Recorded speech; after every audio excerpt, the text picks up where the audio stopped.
HEA ESD Spotlight Series 2025. My name is Anna Rocha, and I'm a Senior Executive Officer at HEA. And today we are delighted to have ATU sharing some of their ESD practice. So I will hand you over to Dr. John Scahill in a minute, but before that, just a couple of things that I'd like to mention before we start. So we would like to just ask you to please keep your microphones on mute.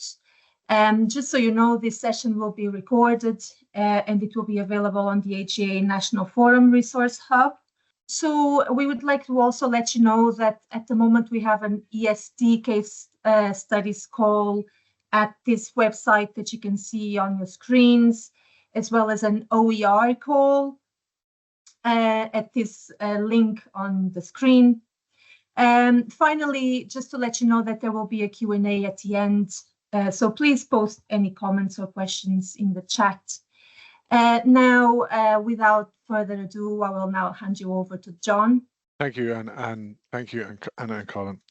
So, welcome all. I'd like to thank you, the National Forum, and Mark Kelly as well for facilitating today. And I'm looking forward to presenting on ATU. So, welcome to all. Welcome from those who are joining us from ATU and from other universities as well. And I'd also like to welcome anyone from the ASHE network as well who might also be joining today. I just wanted to mention that ATU is actually an ASHE approved Centre for Embedding Sustainability across the curriculum, and along with TUD, we're two ASHE accredited centres in Ireland. So I'd just like to welcome anyone who might be joining from the ASHE network as well. You're very welcome today. My name is John Scahill, and I'm a lecturer in ATU, and I'm also the co-lead of the newly formed ATU ESD Academy, which I'm going to talk to you about shortly. Today we have 4 presentations, and we're going to look at sort of a number of case studies on embedding sustainability teaching and learning approaches, and also some research. So I'm going to give you a brief overview of ATU's approach to ESD and an introduction to what we're hoping to do in the ESD Academy. I'm then going to hand over to Dr. Yvonne Lang, who is going to give you an overview of the Power to Change project. Then I'm going to pass on to Dr. Deirdre Garvey and Mr. Kevin O'Callaghan, who are based in the Mayo campus, and they're going to talk to you about place-based pedagogy in ESD. And to close out, then we're going to talk to Dr. Jan Gotch, who is going to do a presentation on a sustainability intervention where he used the NEP scale, or the New Ecological Paradigm Scale. So briefly, just I think for anyone obviously who's in ATU, they're familiar with it, but ATU is a recently formed technological university consisting of IT Sligo, Letterkenny, and GMIT, or Galway Mayo. They have 9 campuses, and currently there's over 26,000 students, 600 programs, and 22,200 staff. So it's a very large organization. It's maybe the 3rd or 4th largest university in Ireland, and it was formed, I think we're about 3 years and 3 days old at the moment. So like all the universities in Ireland, they've had to formulate new plans and strategies and get a vision together for 2040 and beyond. ATU recently launched their ATU Strategic Plan 2024 to 2028 with a vision, a mission, and values underpinning what they intend to do over the next number of years. And these topics were guided by 5 guiding lights, which are enabling education, engaged research, connected ecosystems, transformed organization, and sustainable future. So sustainability is sort of front and center of the ATU strategic plan going forward. ATU also have sustainability woven into the fabric of their teaching and learning strategy as well, which the 2024-28 version has been produced in the last year or so. There's a number of themes there that you can see that are that engage with sustainability, but I think I'll just draw your attention to the last line here, that the idea is that we will ensure that the principles of sustainability lie at the heart of our community, embracing all aspects of our endeavours. Now, taking them at their word, myself and a number of colleagues have recently put together or formed the ATU ESD Academy. So we hope that we can take some of the principles that are there and apply them in particularly in the teaching and learning space, because we feel obviously that that's one of our core areas. How do ATU engage with ESD? Well, we roll out programs. I mean, that's obviously their main work, research, and more recently we have formed the ESD Academy. To give you an idea of the sort of level programs that we look at, we have a level 9, 10 credit module on certificate on the education for sustainability, which we roll out as part of our MA in teaching and learning. We have a level 6 program on the sustainable development goals. We have some MOOCs on the SDGs. We also have a MOOC developed by the Donegal campus on MOOC sustainability in motion, your role in the global goals. That was part of the SDS for Higher Education 4 project.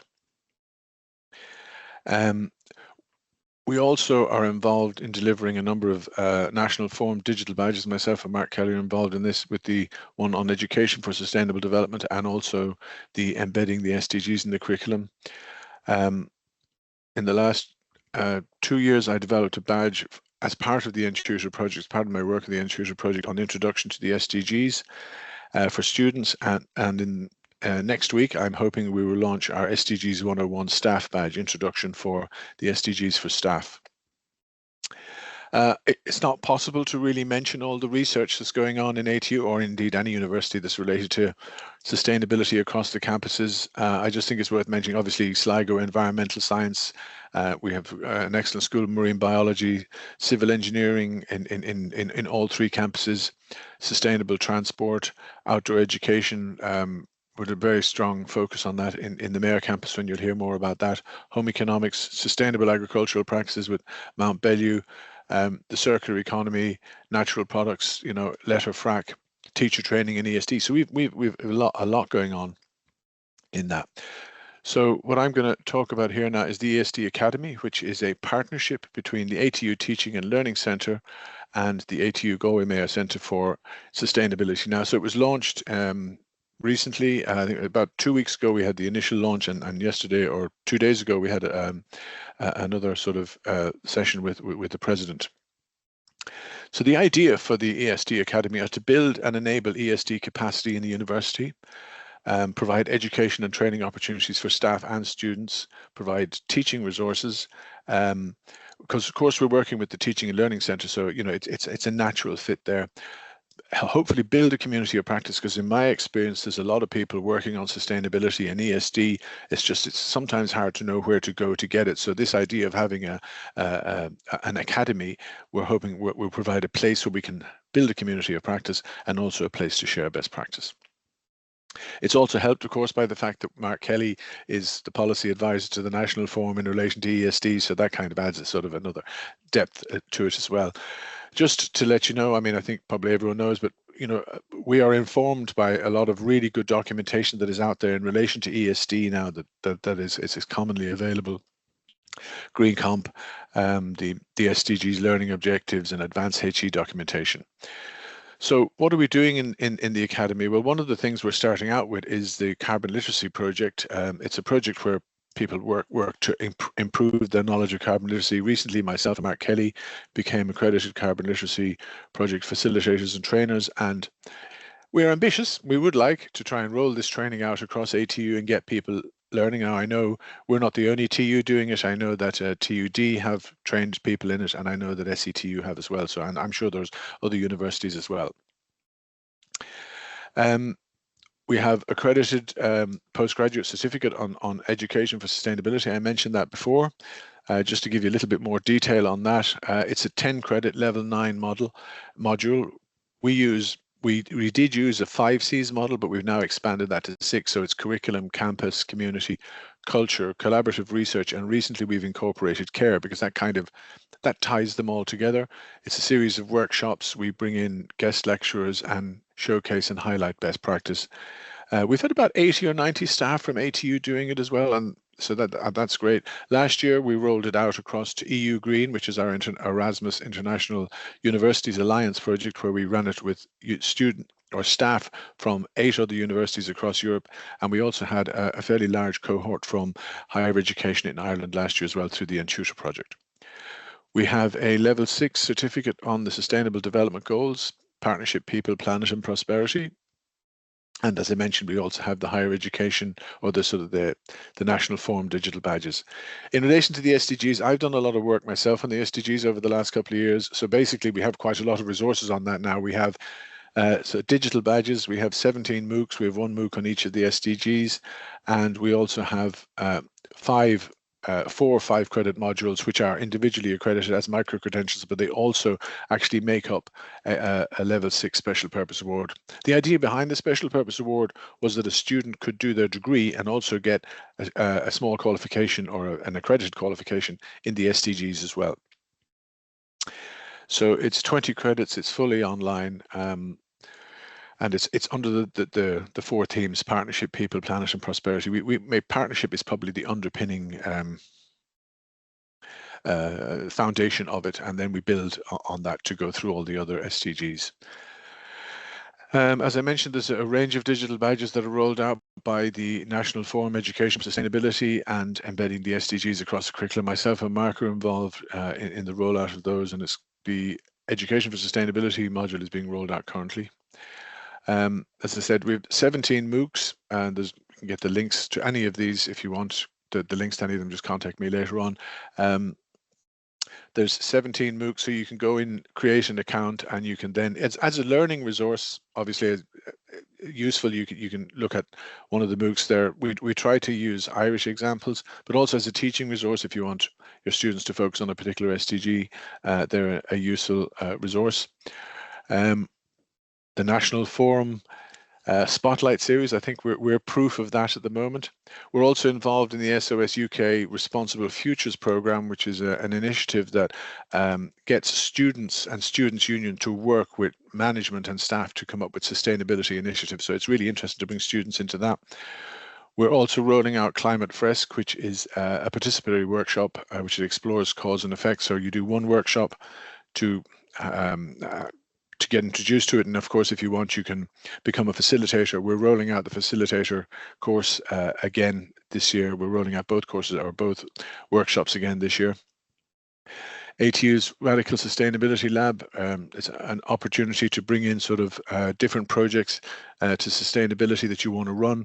The most recent example I think is myself and Mark recently attended this 2030 SDGs game facilitation. So hopefully we're going to roll that out now in ATU over the next couple of months, and perhaps also maybe in the National Forum. As part of my work as well in the curriculum, in the N-Tutor project, we developed a curriculum framework, which is basically a framework that helps someone, if you're designing a new module or a new program, to incorporate. It's a 7-step project where you can incorporate sort of some fundamentals of program design into your program design.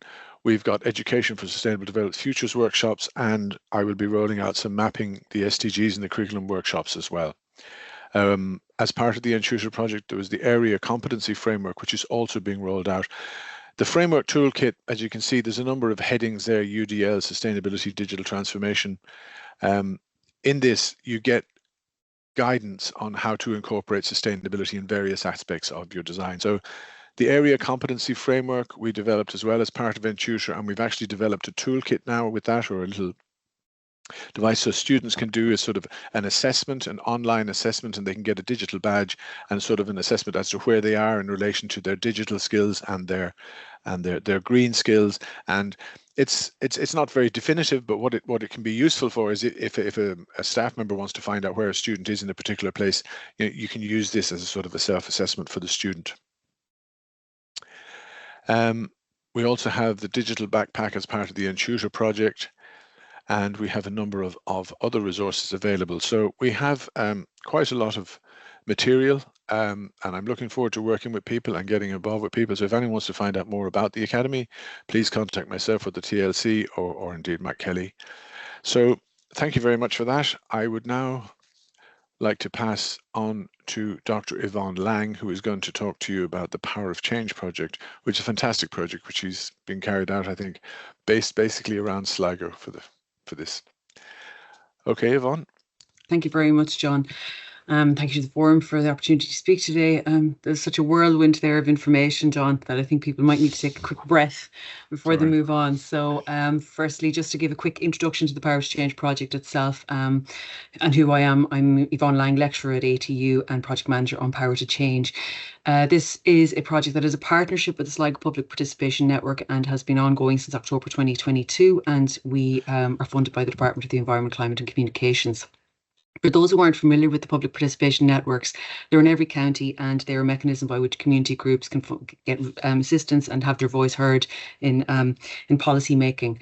In the Sligo PPN itself has up to 600 community groups involved, so therefore it is a fantastic mechanism by which we can truly engage with community and hear the voice of community and see how we can assist those and learn from them. So with this particular presentation, just going to talk about some of the work that we've done over the course of the last few years in learning from the community and and how we can then potentially use that for future projects and for best practice and learnings. So Power to Change itself has got 3 strands. Quick overview on them. Our first strand is the community group mentoring program, where we assessed community groups in looking at what they need to do based on the time and the resources that they have available to build capacity as they address the challenges of climate change. The Climate Education Clubs, which will be the feature for the remainder of this presentation, is looking at how we can learn by sharing knowledge and experience in both our environment, in our education settings and in our community settings, and acknowledging the fact that academic learning and lived learning are very different, and there is importance for both to learn from each other. And then our final strand is with our colleagues in the ATU Connemara campus. It's led by those in looking at a woodland and how we can use that woodland space to truly celebrate the value of woodlands and how we can use that as a living and learning environment. So I really want to focus on the Climate Education Clubs itself. And at the outset, what this main aim for this was to establish these networks between the education sector and the voluntary community sector that would allow us to share knowledge and to explore and design projects together. So obviously, as you try to look across the education sector itself, you need to then break that down into different mechanisms by which you can do that. So for us, it was that we had this primary connections, youth connections, community connections, working our way from the primary level right up to higher education, further education. And it is demonstrated as an arc because there has to be this ability to feedback and learn from, and that what we develop at each level has the capacity to be used as some form of a resource in the other level itself. So for the primary connections, we were looking at empowering primary school children to take positive actions and to voice their opinions, and providing them with those opportunities to voice their opinions and really strengthen their voice.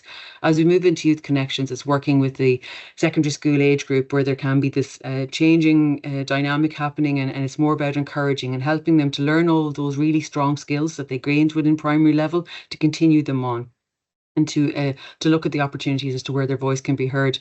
And with this, for this one as well, we're linking with local authorities, so maybe policy as well. And that, for me, when we look at what the ESD strategy is that we have to introduce those into what we do in our practices, is those opportunities for connecting to community and connecting to policy also. And then finally, looking at how our own students within ATU could potentially link with community groups by listening to what community groups would like to do, and then using that as an inspiration for community-based and community-related projects that could potentially be embedded within assessment strategies, or something that a student themselves may find is something they are personally interested in and may get involved within in that for a voluntary on a voluntary capacity. So for today, I want to talk about what we did within the primary connection strand and use it really as a case study as to what we have done. So we were looking at creating a workbook. How could we create a resource that might be useful for the primary connections, but could potentially be used across all of the different the youth connections and the community connections also. So started by a simple conversation. We're a nature-based learning event. What could we do? So the concept was to create something for the age group of 10 to 12-year-olds that we would encourage the children through this activity to become SDG champions themselves, and that the children could engage in nature-based activities both at school and at home. That what you develop isn't just going to be limited to the classroom, because that classroom setting has got limited time available, so that it can be taken out. And therefore, if it can be taken out of the classroom, that means it can be taken out and done within another setting also. So we started then drafting a kind of a skeleton workbook that will be shared with schools so they could give the input into to move it forward. And this was our starting point. It was the SDGs and me nurturing our world. And Ryan Dempsey, who did the artistry on this and gave a lot of feedback as we were developing it. As we did it, we said nurturing our world, and we thought it was quite unique in the fact that it says now, and could that send this image and this message to children that the actions that we do within these kind of activities are important and they need to be now as we start addressing climate and the climate crisis. So the idea of sending a message that's very positive, not catastrophic in any means whatsoever. And I have to thank Kevin for a very valuable conversation we had about 2 or 3 years ago on this, also in that idea of how you frame it, that it is about you have the power to take action, and you have the power for things to change. So I also then wanted to look at what does this workbook going to need? How are we going to do it that is going to engage children and provide them with something that they'll enjoy. So the workbook structure had to present the SDGs in a kind of a simple language. What is it? Then trying to find a way in which you connect that to nature in some way. So for example, when we looked at no poverty, we said, okay, let's look at bees, because we know bees can contribute to employment. So there's that link. And then thereafter that the children would engage in some form of an activity that would allow them an opportunity to continue the conversation and discussion and explore that SDG in kind of a means by which they may not have thought of before. It was also important that this skeleton workbook that went out had sufficient space to be essentially a blank canvas. So the children felt that they could explore it and could develop it and could tell us when it was boring or what needed to be improved on it, and that there was space for their artwork to be included. So we left as much blank space as we possibly could within it to ensure the children felt that they had that opportunity to do so.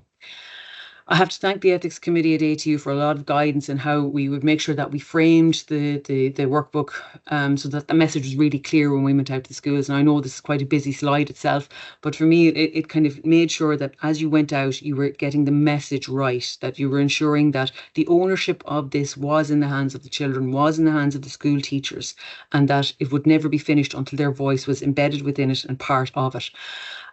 So you had to be mindful then of what were going to be the challenges faced within the classroom setting to do so. So complete the activities in the workbook between a set time frame, not prescriptive, fluidity within that.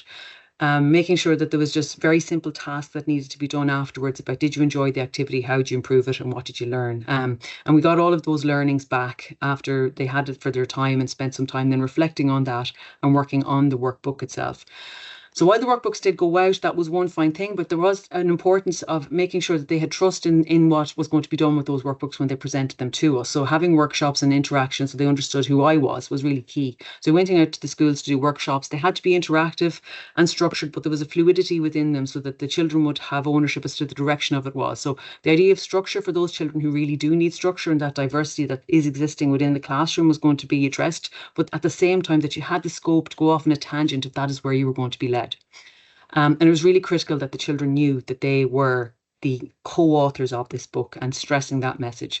So we had for each activity something very simple in the structure that we did. They would maybe watch a short video from materials that are already in existence, kind of do these things of did you know activities, and then move on to maybe something where they're going to look at something under the microscope, or they were going to build something with me, or they were going to do some chemical experiments with me or whatever. So like this particular one, I really enjoyed the SDG for zero poverty, because what we did was we looked at the vegetables in season for each month of the year, and you know you have your birthstone and you have your zodiac sign. So I said, well, what would be your vegetable for the month that you were in? And funnily enough, an awful lot of the children chose potato for some reason. Also, we found that in those workshops, visual and allowing kind of that creativity, that art side to come in, so using images to get conversation going, really important. But the most important thing was that these workshops provided us the opportunity to build the trust, so that the children and the school teachers felt that what they were writing into these books and this feedback would be truly valued. And also that the children were given the opportunity to voice their opinion. So we did a video diary of it, and we also provided them with opportunities for audio recordings so they could listen to themselves back on their own local radio. And so then we were able to then do our launch day of this workbook in February, just gone. So the children were brought in to celebrate that the work they did and to be applauded for what they have done.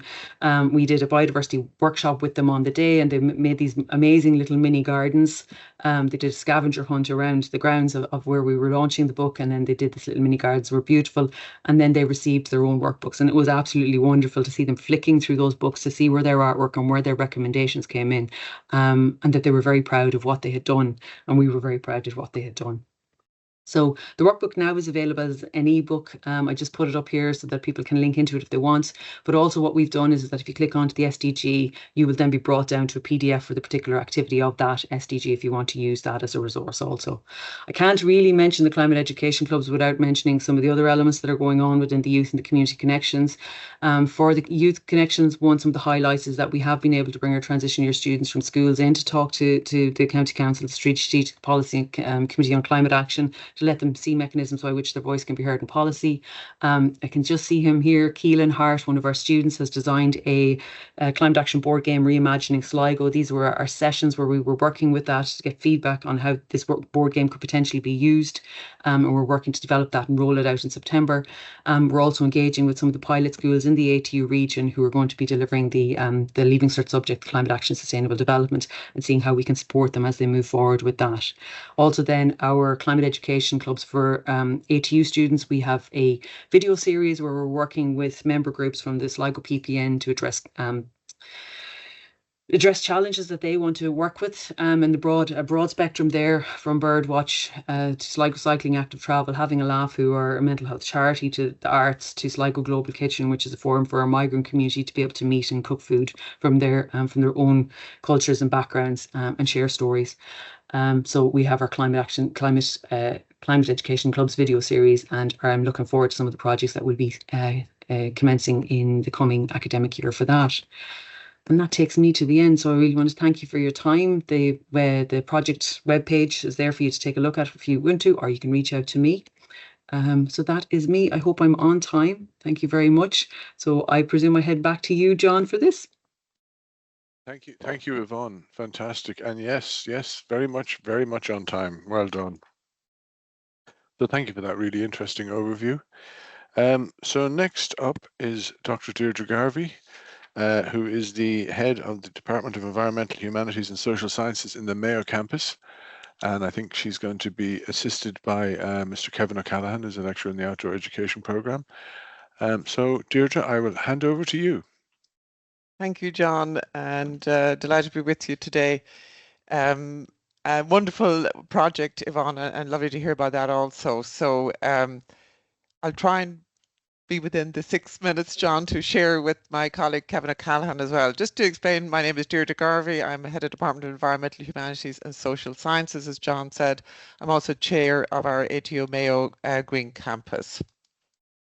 So I'm going to talk to you a little bit today about our place-based initiatives, and I think it aligns well with what John has given you in the overview of ATU, and I hope that what we do very much aligns to our strategic plan and that whole concept of the connected sustainable communities.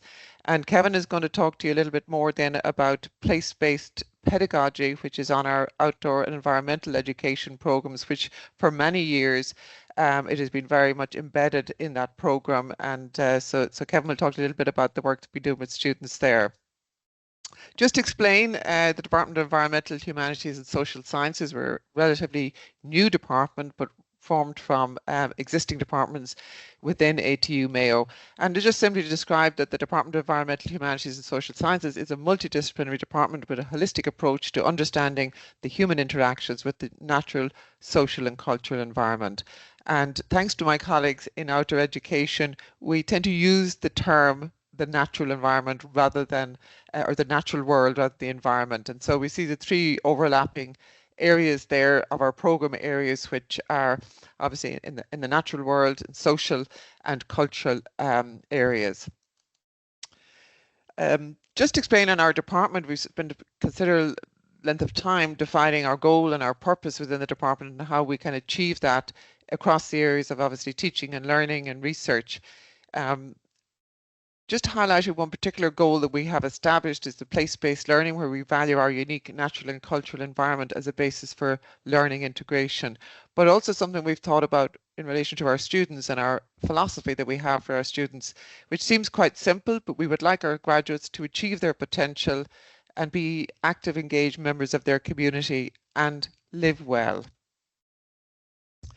For a few minutes, just to speak about our ATU Mayo Green Campus, we first Institute Technology at the time to achieve an Antashka Green Flag status in 2011, then Biodiversity Flag, first outdoor classroom, and in 2017, John's work and his research in establishing a sustainability statement, and we have a number of green flags now, but really just to highlight how this has led to other work for us on campus. So we see here our green campus, just a few images there. The first is we have an annual now poetry pillar. One of our staff members has initiated and organises a poetry pillar with our secondary schools and also with ATU students. We have a wonderful Swift conservation project which is established by Linda Huxley.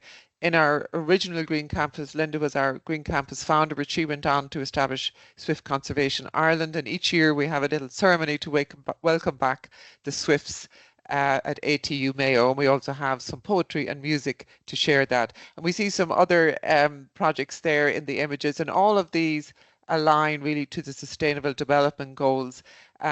All have involvement of our students. Some have had various funding that it's attracted to establishing the pond, the greenhouse, and each of these projects would be closely integrated as well with assessments on our outdoor environmental education programme.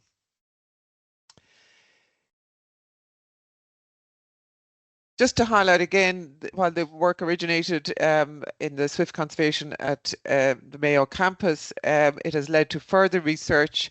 We see one of our master's students who has completed research,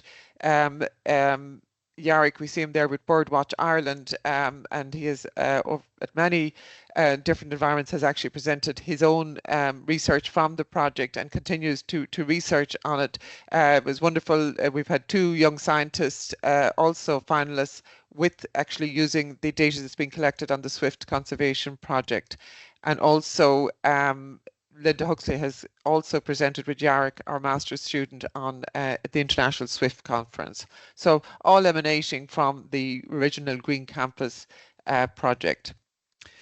Also what we see here just in our on the right there, we have a group of our master's students, the first cohort of our outdoor education Masters Sustainability and Wellbeing. And again, emanating from that group, our staff, we see John and Kevin, who will be talking to you after me, presented the National SDG Forum. So it's really using our expertise and links with stakeholders to, as we say, achieve that of creating those vibrant and supporting local communities. Just another event which actually is an annual event, collaboration across our social care students and our outdoor and environmental education students, which they organise what they term a food for thought event with our stakeholders and our communities locally.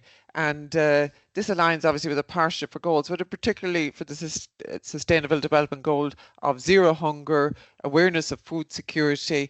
And actually it's happening this Monday here on campus, and Catherine Connolly, TD, this is all organised by the students. They've contacted her and she is also on campus for the event next Monday. So each year, this is a collaboration with Afric, and each year the students have a wonderful video as an outcome and capturing the thoughts of the various participants in the event. Again, linking into what John has said earlier, this was a project which was funded under the Radical Sustainability Lab, which we had Dr. Monica Sharma host a Radical Transformational Leadership Workshop with a group of our stakeholders in the region. So we see their business in the community, our Mayo County Council, Antashka, and so we had a wonderful event and workshop with Dr. Monica Sharma over a number of days, and we've continued that connection with the groups that attended that. We also this year had an event with two sustainability champion organisations in our region, Mayo County Council and Leave No Trace, and we organised this also with our students, and we held a kind of a World Cafe type event with our Dr. John Malloy, one of our staff members, and we created a whole graphic facilitation out of that.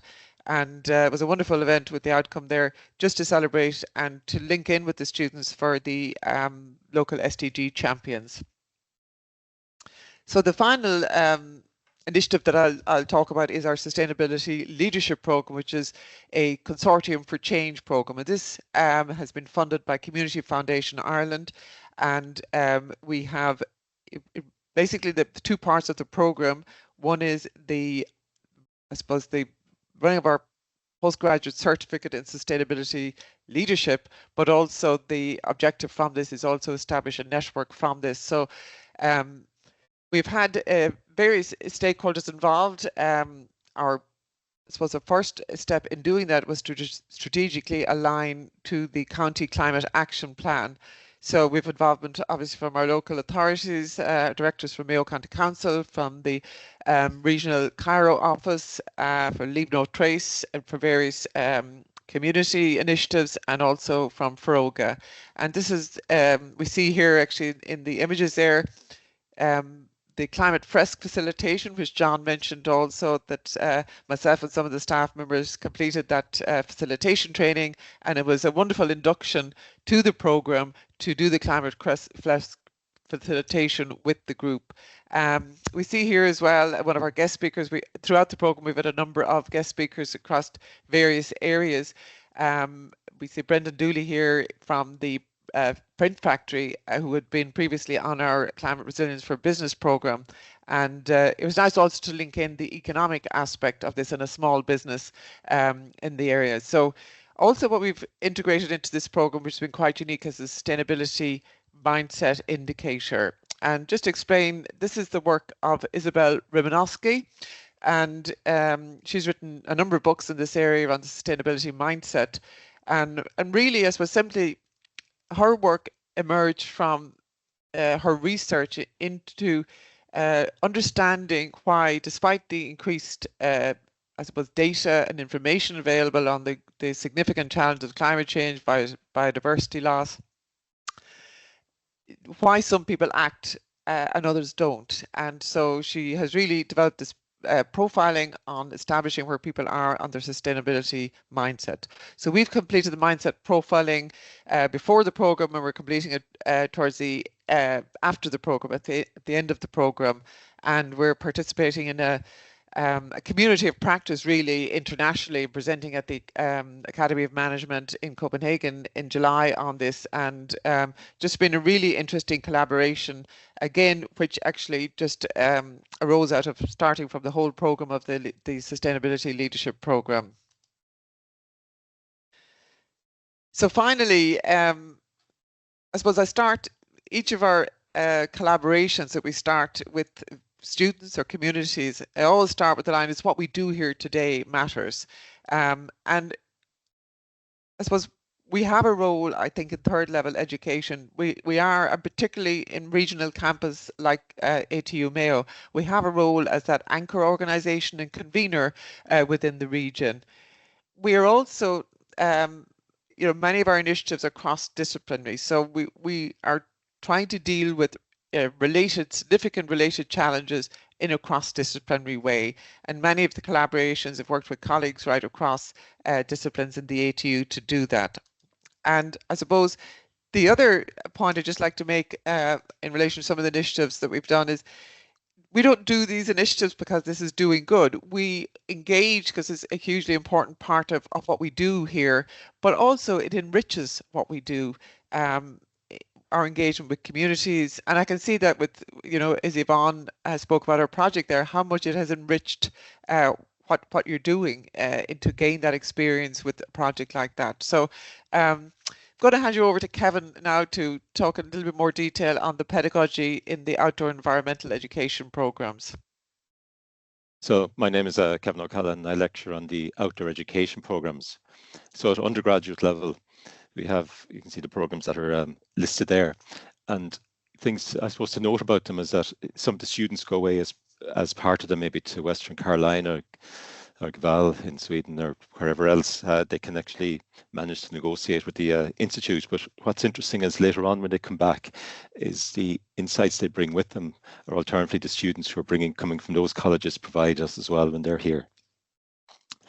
At postgraduate level, Deirdre's already referred to the Masters in Outdoor Education, Sustainability and Wellbeing, which is a blended part-time program with an immersive experience. But part of the philosophy we set at the beginning of this, and it was an interesting process of setting a philosophy for a program, so because it was so diverse, to make sure we had a coherent program at the end of it, was that the focus was actually making students enablers.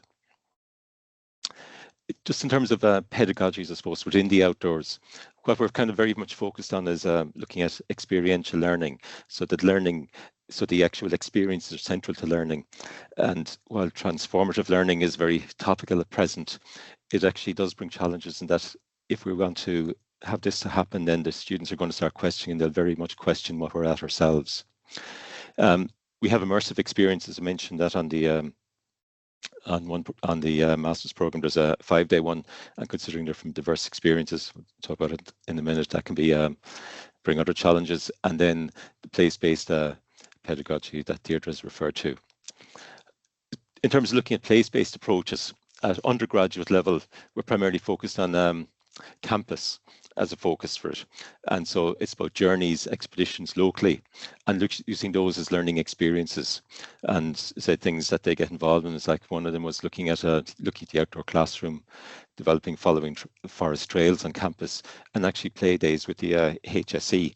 And we're trying to bring these in as part of the actual coursework, that there's actually, rather than the theoretical piece, that there's actually a more engaged piece. And I suppose in the era of AI, things like this I think will become quite important in the future. And again, it focuses on the students becoming enablers. We're in the postgraduate one. I said there's a 5-day experience, and initially because of the diverse background, people are wondering what hotels they'll be staying along the way, but unfortunately it was a bit more immersive in that they were camping or bivvying or under tarps while they're away. And then it becomes the focus there. And I suppose within this, then again, what we're looking at is the assignments focus either in terms of their workplace, their home, or their community. And considering they're quite a diverse backgrounds in this, it means they can actually they become enablers in a way wider community rather than just on the immediate campus. I suppose because our focus is on change agents, we need to actually develop agency. So for this, we're looking at a stepped approach, and the idea is that actually start off small. So let's say within the actual undergraduates, do something that they can attain and actually achieve in first year, and then it builds on from there. And then we need to empower the students for this to happen. Now, this can be challenging, because if you're empowering students, they'll tend to actually, if they get invigorated by it, they tend to try and take on bigger and bigger things. But we also have to recognize that failure can be an output in this. So we need to anticipate that and deal with it. But more importantly is in the era of, I think, sustainability challenges, we need to actually reward it as well, because we don't always have the answers for sustainability. So we need to actually say, pick yourself up, develop resilience. You're developing their resilience, and go have a look at what you can learn from it and progress on from that. These are just titles from the master's program that the students actually got engaged with. So you can see that one of the ones there is playing for the future was actually a bit like the what Yvonne mentioned, that was one of them came up with actually a game. Another one was looking at post-operative cancer care patients and looking at the impact of an exercise program, but it was more looking at the sociological and actually the physical environment that happens with. Inevitably, reconnecting with nature is very topical, that if we actually want to actually engage people and make them change agents, then actually the idea of connecting with nature is going to be important. And I suppose within the outdoors, that's really key. Other ones looking at was emotional freedom technique to actually for carers, and again making them enablers by a small bit of training that allows them focus on becoming more empowered. And then inevitably there's grief, and also looking at the role of the outdoor classrooms and outdoor education in primary schools.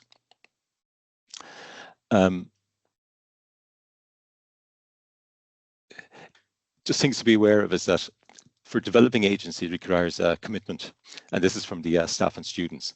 And in experiential learning, this is actually, if everyone's there, they're either there or they're not there. So it does actually require that commitment to be there. And then it builds into empowerment. And from there, it's actually things we need to be aware of as well, that oftentimes the graduates, it's the small things that count that we may forget about, because oftentimes graduates come back and say, remember that I did, but you tried that and it worked really well, or alternatively, I tried that but didn't have the confidence. So we need to be aware that sometimes it's the, the informal curriculum we need to be aware of. I suppose sustainability itself has become such an abstract concept for some, and actually very much misunderstood. And I think within higher education, some aspects, some colleagues may be responsible for maybe hijacking it and diluting it.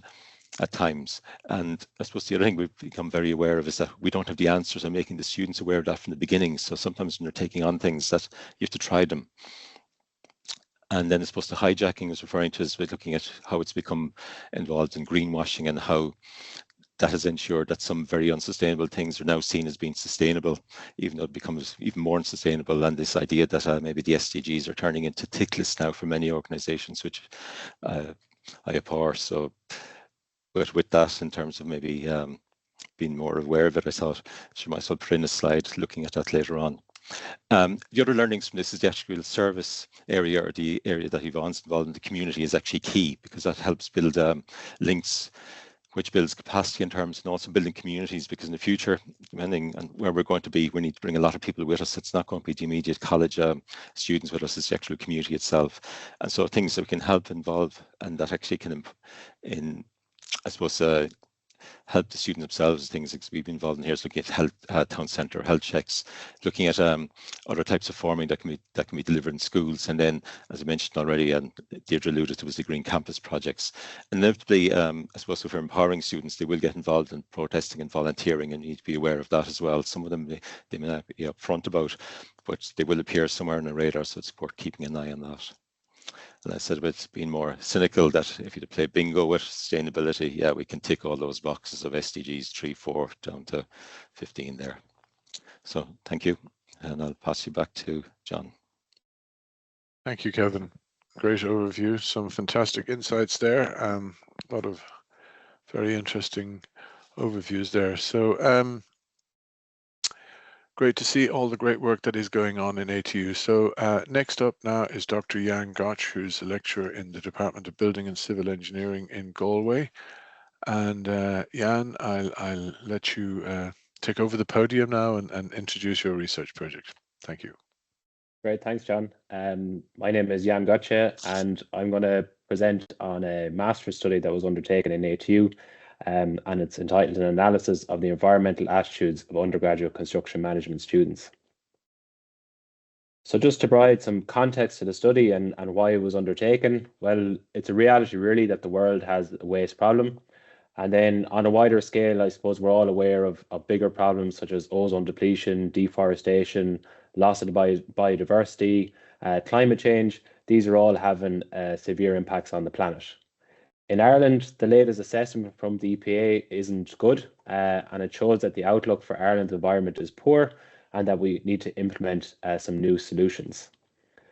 Ourselves as a HEI, well, we occupy a central role because we have to create a more sustainable world by producing graduates capable of meeting these increased social and environmental challenges, and we're also involved in shaping the leaders of tomorrow through ESD. So ideally, really, students should be exposed to concepts and activities that promote increased environmental and sustainability awareness. So those approaches can be formal, so it could be a dedicated, taught module as part of the undergraduate, or it could be more informal activities, so campus-led sustainability events. Kevin mentioned the Green Campus, for example. But the problem really is we're exposing students to this, but how can we measure the impact of that exposure? Is it having any change on the students? So one way you can do that is using a thing called the NEP scale, the New Ecological Paradigm Scale. And it's been used extensively within research to assess ecological worldviews, and it can also then be used to monitor how those views could change over a period of time. So with that in mind, the aim of the study was to evaluate the change, if any, because I didn't know if there was going to be a change, in the environmental attitudes of undergraduate Year 2 construction management students following the completion of one semester of the environmental management module. So it's a module that they undertake in second year. It's year long, but the first semester covers the kind of bigger picture things in terms of sustainability. So population growth, resource depletion, climate change, environmental degradation. So I wanted to see if that had any impact on their attitudes after that semester. So the objectives, there was 5 objectives. The first objective was to critically evaluate existing literature related to ESD, and then in particular how the NEP scale has been used to achieve that. The second objective was to perform a literature analysis of teaching strategies, learning theories that could be applied to ESD in the classroom. Objective 3 was a documentary analysis, and that was looking at the first and second year module descriptors. And the idea of that was to identify if students had any prior exposure to ESD, on their construction management program, so say in first year of that program. And then objective 4 was to evaluate any change in the environmental and sustainability attitudes of the students prior to and following the delivery of semester 1. And it was done using a questionnaire. And that questionnaire then included that NEP scale. And I'll show you the findings of that later on. And the final objective there was to investigate the experience and opinions of students. So it was a case study approach. It had the questionnaire, but it also had a focus group. And the idea of the focus group then was to obtain feedback from the students. And then I could use that feedback to inform future curriculum development of the environmental management module. So going back to objective 1, well, ESD, it's been included in lots of legislation, lots of documents, and it can go all the way back to 1977, which was the Tbilisi Declaration.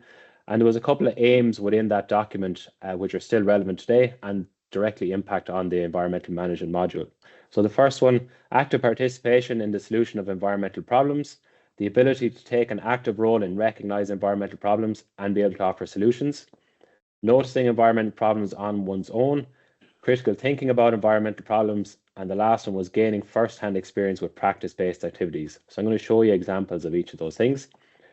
And then within Ireland, we have our own ESD strategy, and that aims to ensure that education contributes to sustainable development by equipping learners with the relevant knowledge, skills, values that will motivate and empower them throughout their lives to become informed, active citizens who act for a more sustainable future. So in terms of learning theories that were applied to the module, there was 3, constructivism, connectivism, and the VARC model. So constructivism is a theory that says that learners construct knowledge rather than just passively taking information. So in this module, students constructed their own knowledge by recognizing environmental and sustainability issues, and importantly then were able to provide solutions. Connectivism is a learning theory that explains how internet technologies have created new opportunities for people to learn and share information. So on this module, the use of Kahoot, Mentimeter, Padlet, YouTube, Netflix, our own VLE Moodle site, they were all used as part of the connectivism approach.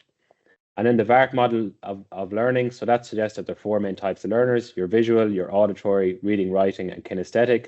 So that's your hands-on practical activities. And I do acknowledge there's criticism of the VARC model in the literature, but it's also important to acknowledge that using a variety of teaching approaches is likely to be beneficial to the students.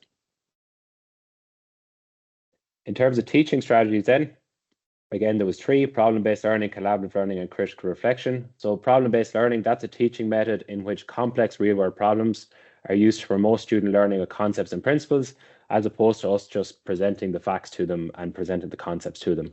So someone mentioned climate fresco earlier on. That was one of the methods that I've used, and I'll show you pictures of that on the next slide.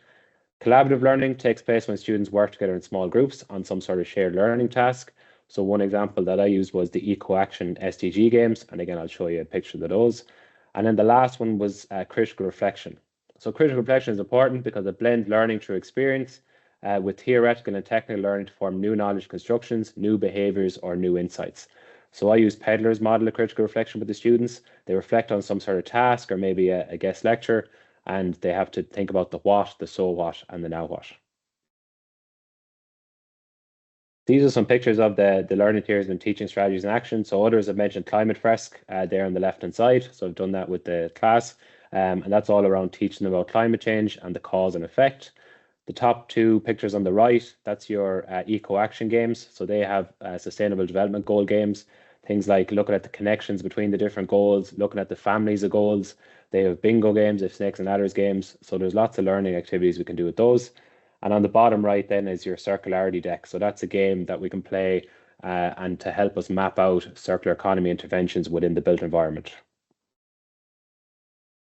So moving on to the main findings. From the documentary analysis, I did a search of academic module manager, looking at the modules that they previously undertaken and that they were going to undertake in second year. Did a keyword search, and the keywords came from the EU taxonomy for sustainable activities, the European Green Deal, and also then the ACER European Green Deal glossary. And really, to summarize the main findings from that, students had a limited exposure to ESD to date, and this particular module, the environmental management module, was going to be their first time studying the topic in real depth. So this is moving on to the NEP scale and to look at their changes in environmental attitudes over that first semester. And down the left-hand side of that table, those are the 15 questions of the NEP scale. So there's a standard set of questions. And really what you're looking for there is if people agree with the odd number questions and disagree with the even number questions, then they tend to have good environmental and sustainability tendencies. So if you remember, this survey was done at the start of semester 1 and at the end of semester 1. So you have the mean responses there from questionnaire 1 and the mean responses from questionnaire 2. And the percentage changes is the column on the right-hand side.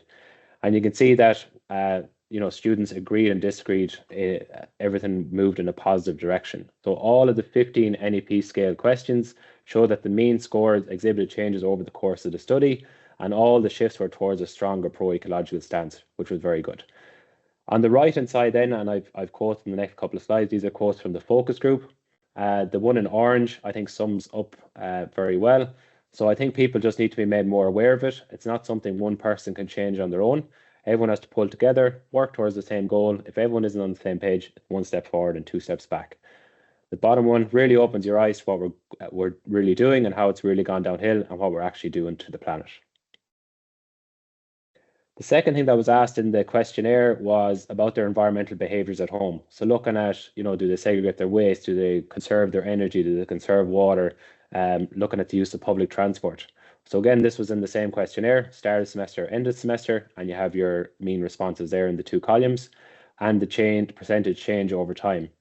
So if we start at the bottom, there was no change in the purchasing of energy efficient appliances or turning off the tap when they're brushing their teeth, but respondents already had very good tendencies with those things. So there was no change in those.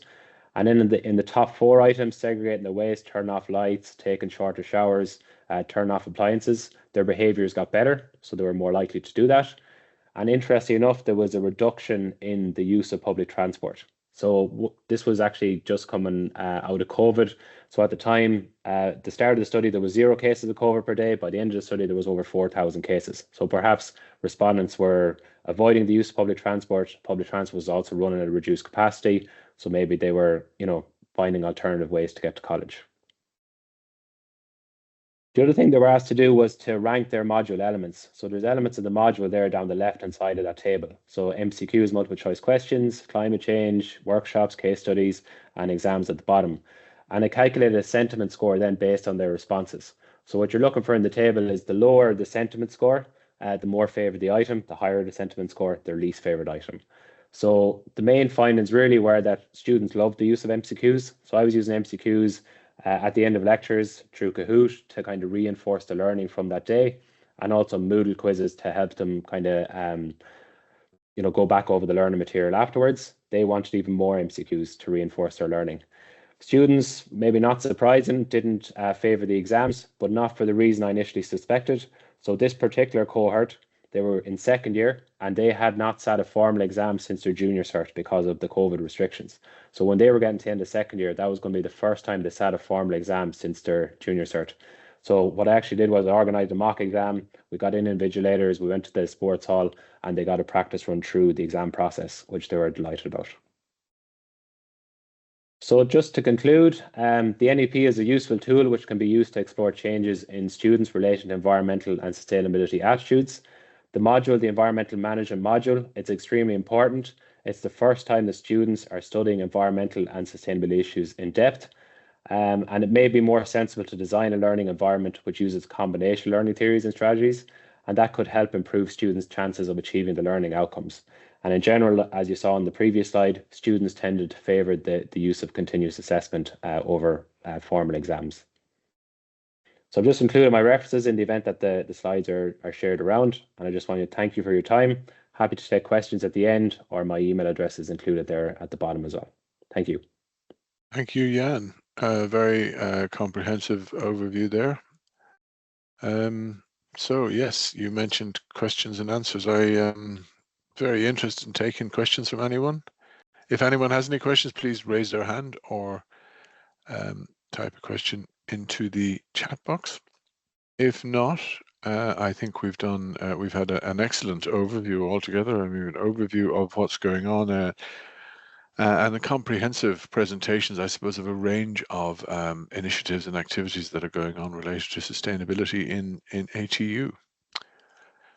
Research, community events, educational resources.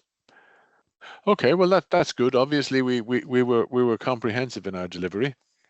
So I suppose it's 2 o'clock now, bang on time. So I'd like to thank everyone who attended today. I think the slides will be available. I'm certainly prepared. Yes. Yeah, so the slides will be available for anyone who's interested. Yeah, the slides will be available later. I would like to also let you all know that next week's session will be with Southeast Technological University on Friday the 11th. So I hope to see you all there. And thank you so much, everyone, for joining us today, and have a nice weekend. Thank you very much, Anna, and thank you, Colin, for facilitating. Thank you all.